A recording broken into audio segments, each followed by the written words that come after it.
¿Qué harías si tu casa se está inundando por una tubería rota mientras tú estás de viaje y tu vecino rompe la cerradura y entra, contrata a un plomero y repara el desastre y salva tus muebles?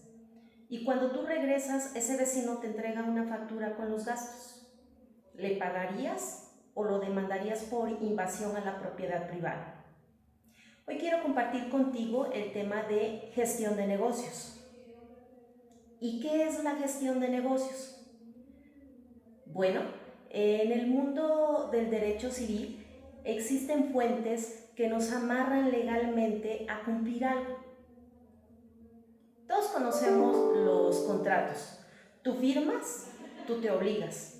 Pero ¿qué pasa cuando no hay un contrato?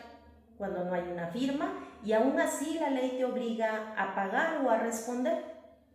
Ahí es donde entra la gestión de negocios. Técnicamente es una de las fuentes particulares de las obligaciones y ocurre cuando una persona a la que le vamos a llamar gestor se encarga voluntaria y gratuitamente de los asuntos de otra persona, a la que vamos a llamar el dueño, pero sin que este último le haya dado permiso, mandato o autorización.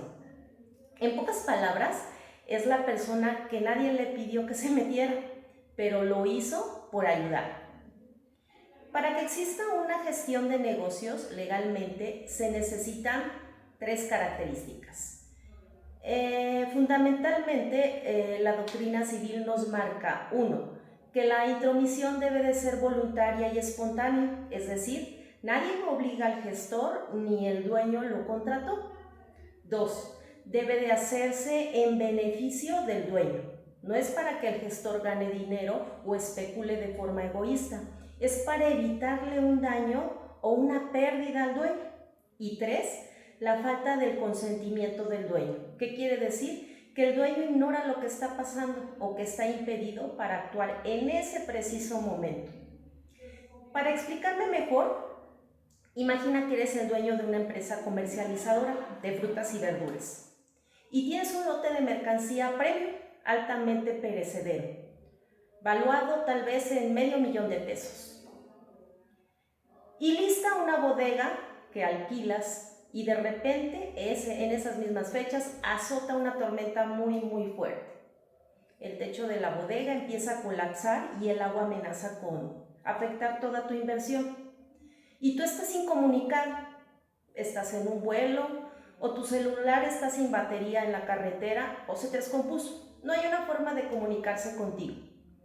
Y el administrador de la bodega de junto, que no es tu empleado, que no es tu socio, que no tiene ningún contrato contigo, ve el peligro y sabe que si el agua toca tus cajas, pues tú lo pierdes todo. Así que toma una decisión. Contrata de inmediato un camión, trabajadores para mudar toda tu mercancía a una bodega cercana y compra lonas térmicas para cuidar tu mercancía. Cuando tú bajas del avión o logras encender tu teléfono, te enteras de que tu mercancía está a salvo, pero también recibes el mensaje de este vecino con las facturas de los camiones, los jornales de los trabajadores y el costo de las lonas que compró. Aquí viene la pregunta del millón. Como dueño del negocio, ¿estás obligado a pagarle a alguien que actuó sin tu permiso? Como contador, ¿cómo deduzco o registro ese gasto que no tiene ningún contrato previo? Y como abogado, ¿tiene derecho este vecino a demandarme si me niego a reembolsarle? Pues la respuesta es que sí estás obligado a pagar. Y aquí es donde la ley se pone interesante, porque tú nunca le dijiste, oye, ayúdame, ¿verdad? Pero la ley respalda al gestor bajo el principio de utilidad. Si la gestión fue útil para evitar un daño inminente, el dueño del negocio sí tiene la obligación jurídica de reembolsar los gastos necesarios que el gestor haya realizado, más los intereses legales.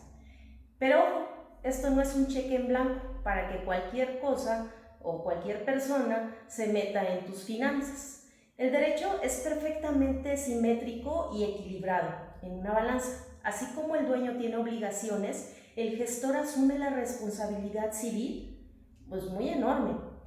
Y si el gestor actúa de mala fe, de manera ilícita o con negligencia, la ley lo va a castigar.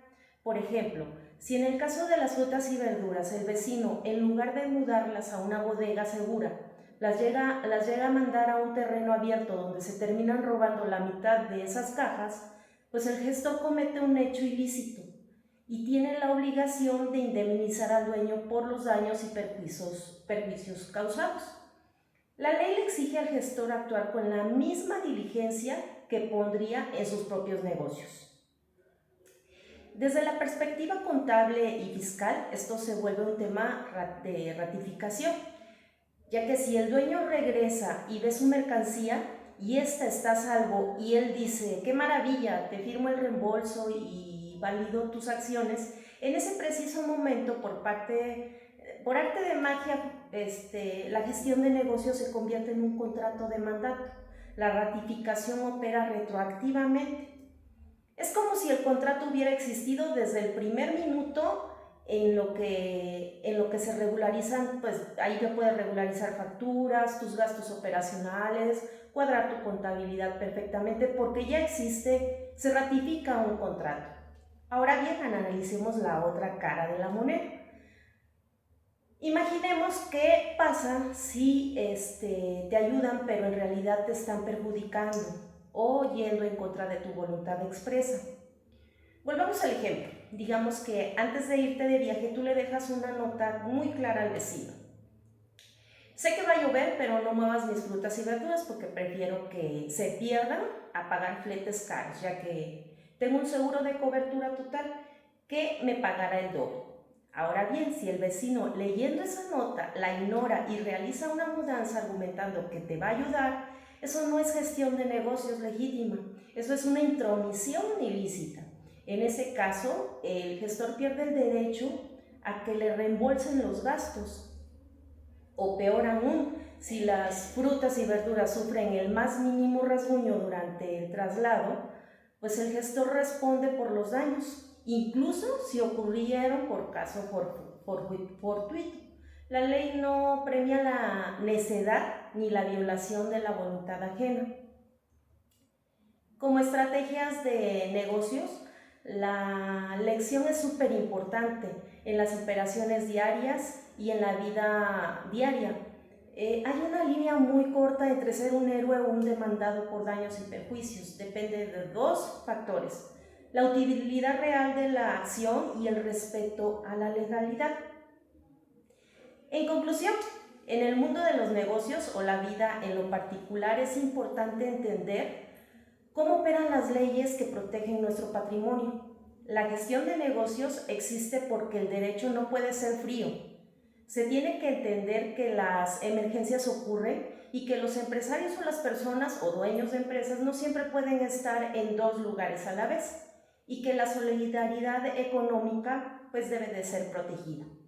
Es un mecanismo extraordinario que convierte un acto de buena voluntad en una obligación jurídicamente ejecutable.